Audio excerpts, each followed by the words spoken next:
Debt is going wild on every level. You look at what people are dealing with, you see the government as well. Each person has the government's debt on their back. They don't realize it, but your taxes are going to pay off this debt. And guess what?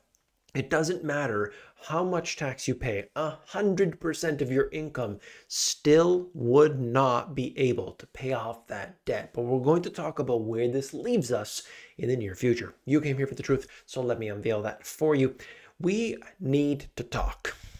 What's the deal? Now, not what's the deal with airline peanuts, but what's the deal with the debt circumstance? What's going on with the economy? We need a very in-depth look, and we're going to start by taking a look at some of the examples of companies that have been laying off their workforce.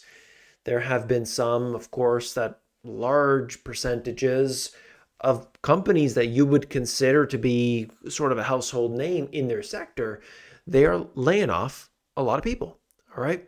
Whether it's Hasbro, 20% of theirs, Spotify, 17%, Levi's. I mean, it goes on and on. These are big companies, okay? Multi-billion dollar companies that suddenly they say, we've got to lay people off. Now, it could have been a problem with hiring people, too many in the first place. It could have been mismanagement, but we see it all throughout all these different sectors. What happens here is that these companies start to shed their expenses, and the first place they look is the employees. You got to understand this. There's no such thing as a company's loyalty. Oh, we want to make sure that we take care of this guy. He's been with us. He comes in early every day. Big companies don't care. Small companies, different story. They really need you, or at least the good ones do, right? Here's a circumstance. We have the elephant in the inflationary room. This has to deal with Canada, but this video is primarily about the United States. I just thought it was interesting to use this here for a moment. Despite anticipated rate cuts later this year, the persistence of elevated price growth for services is the elephant in the inflationary room. And we can see that the statistics have been very clear about this, that inflation in prices still going up. They make that clear in this article here, but you've seen it.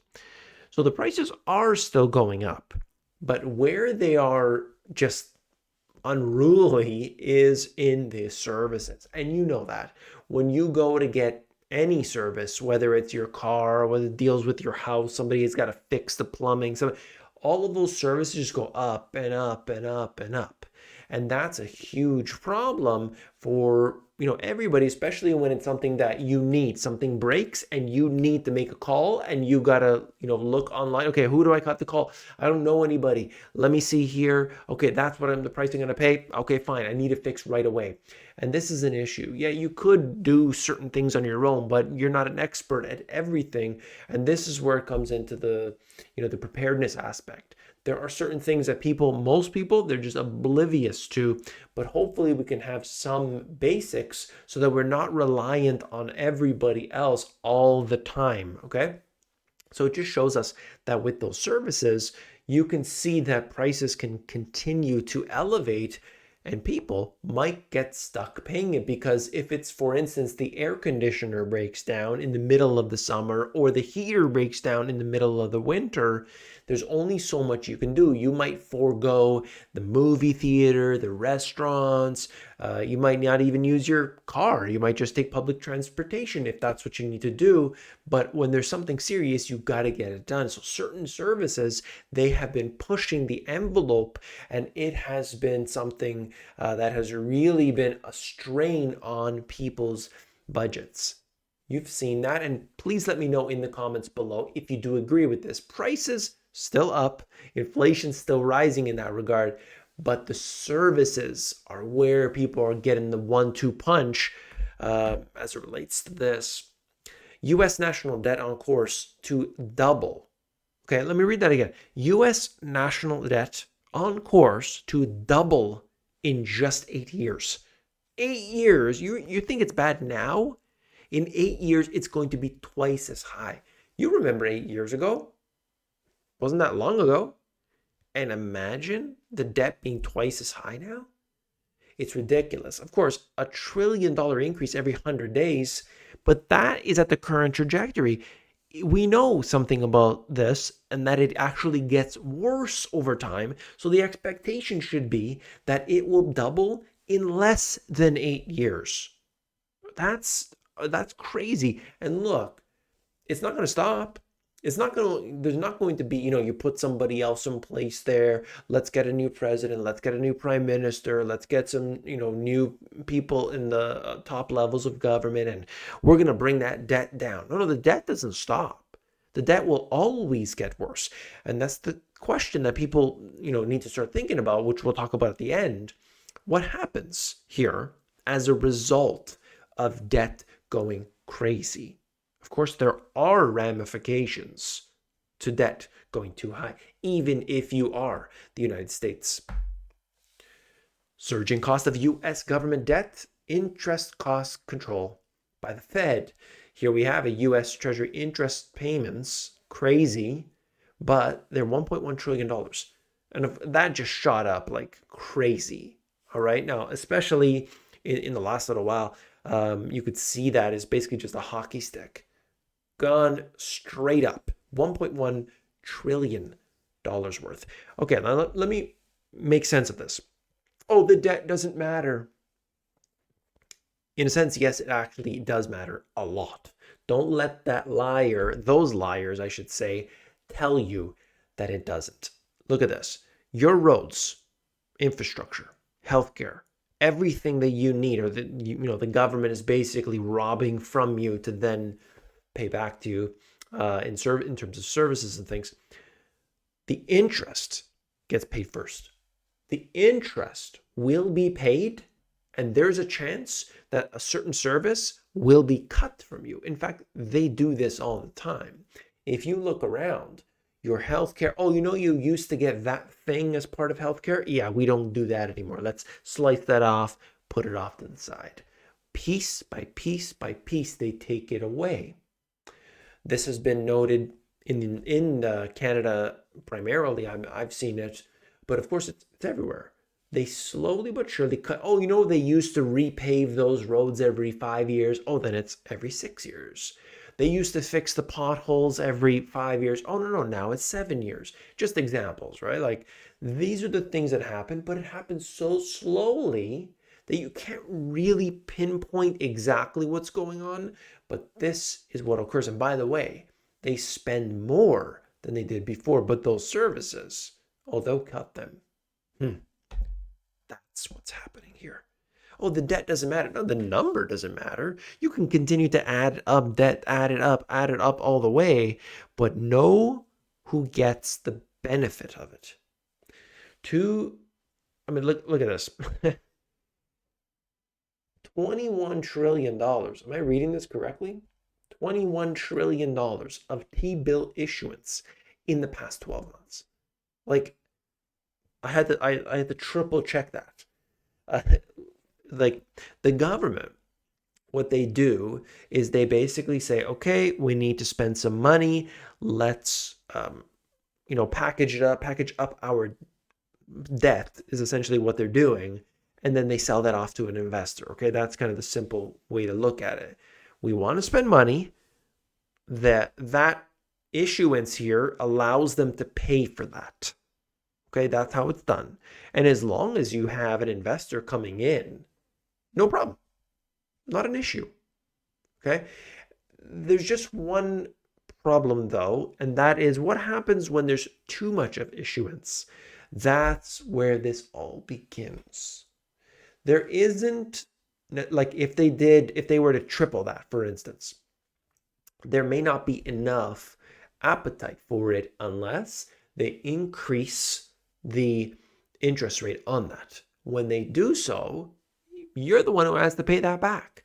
And so you have to pay back with these inflated dollars. It's more expensive. It's even harder to pay this back. So the long term gets just beaten brutally, and you will then suffer even worse later on. So this does have an issue. Where does the money go though? Well, this is a breakdown. This is a breakdown. Yeah, your taxes are obviously going to fund the government, but it's such a small, there's a shortfall. Despite you could literally tax every single person, the poorest person and the richest billionaire in the United States, everybody top to bottom, 100% of their income, and it would not pay everything off. You understand that? Every year you worked and you paid 100% to the government, there would still be a shortfall. That is how bad the spending is. And guess what? It's going to get worse. When people say that the debt is not a problem, like, you got to understand the context, okay? But overall, it is wrong. That is an incorrect thing to say. The number doesn't matter. Okay, they will add more debt. I've acknowledged that. Social Security, healthcare, Medicare, national defense, all the way down. Looking at it all, and you could see what's happening here, that we got to understand something. There's so much money going out. In this case here, the Houston mayor says the city is broke after decades of overspending that stopped them from being able to pay firefighters. Oh, the debt's not a problem. Oh, yes, it is, because you can ask the Houston mayor, and more specifically, I should say, you can ask those firefighters. We don't have enough money. We now cut services. Oh, the debt's not a problem. It's really stupid. Okay. Here we go. We can see that there are some consider this to be good news. Others say that this is terrible because the Federal Reserve is going to look at this and what are they going to do? Well, basically what we're looking at is the PMIs, okay? And that's a good indication of the economy. They really look at this one. It's an important indicator, but it's always moving around. You look at it 1 month and the next month, but the trend has been up. And that means potential bottoming out of the economy. And now we're on a growth curve. Though, when that does rise, that could bring with it inflation. So keep that in mind. And of course, the Federal Reserve would look at this as part of all the different things that they look at. If it gets too hot, then they may want to leave interest rates where they are instead of increasing them again. Okay, that's all you need to know. This is the document. When we look at PMIs, there's different ones, but essentially just saying that the economy is looking healthier than it did before. That's what you need to know from here. Save me. So who's going to save us in the end? Well, if there's too much debt, if we can't pay the bills, who will come in? Who will be the lender or the buyer of last resort? That's right, your friends at the Fed. That's right. The Federal Reserve will have to come in and buy up everything if the government issues too much debt because they're spending too much money, because it's going out. It's like a leaky ship and there's holes everywhere and you got to plug up all those holes. Who's going to do that? The Federal Reserve can do that. Absolutely. They can monetize that debt. And in doing so, they will, of course, devalue your currency, and it will become harder and harder to just go about your daily life. That's what's happening now. Don't look for the Federal Reserve to save you. By then, it's already gone.